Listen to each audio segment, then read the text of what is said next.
Serving others and meeting needs is what Jesus did for all of us, and I think that's what we're trying to do here at Living Faith is to continue the work of Jesus, following the example he set, meeting those where they're at who are in need. Meeting the needs of people is what motivated the Living Faith congregation in Concord, North Carolina, to plant a garden behind the church 2 years ago. They gave the produce to their neighbors and people in the community who needed it. Church's idea is to be part of the community, and in being a part of the community is help serve the community. With a grant from the Peace Witness Ministry of the denomination, funded by the Global Food Crisis Fund, they were able to double the size of their garden. It's been a wonderful project, and people in our church pray over it, and we've blessed it, and God is really blessing what we're doing here. It's a really good thing. Any church, any size church can do this, and it can grow as big as the support you have, or it can be as small as the support you have, but every little bit makes a difference. And there were 5,000 people on a hillside, and the disciples came to Jesus and said, Master, send these people away.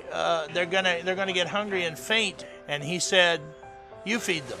It's a matter of obedience. Jesus has said, you feed them. So that's what Joe Custer does with the help of the Bethany congregation in northern Indiana.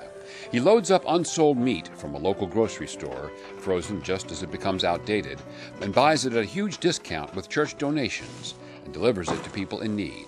The congregation does it with a great deal of enthusiasm and joy, and when the alternative is to throw it away, and when the Holy Spirit is so clearly involved as He is in this ministry at this church, then it feels good to get to drive the truck.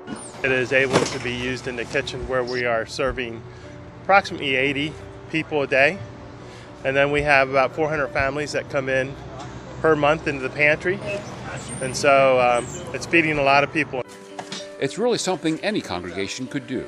If we found one grocery chain of 4 stores here in northern Indiana that was throwing their meat away because it dated out, then there have to literally be thousands of them nationwide that are doing the same thing.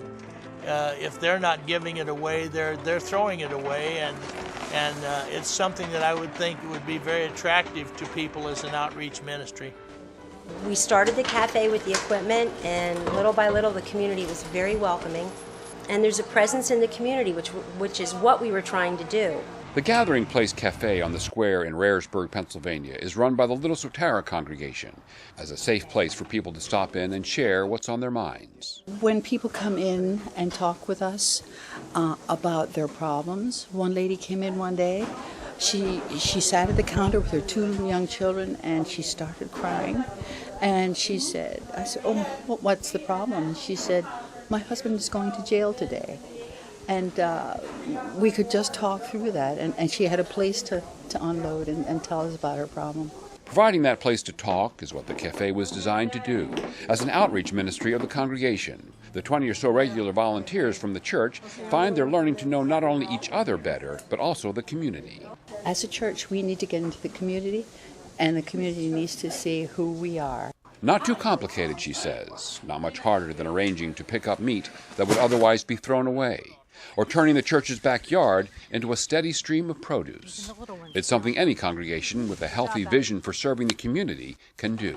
This is very possible. If you get heads together and you get the good food and the good coffee, people will come.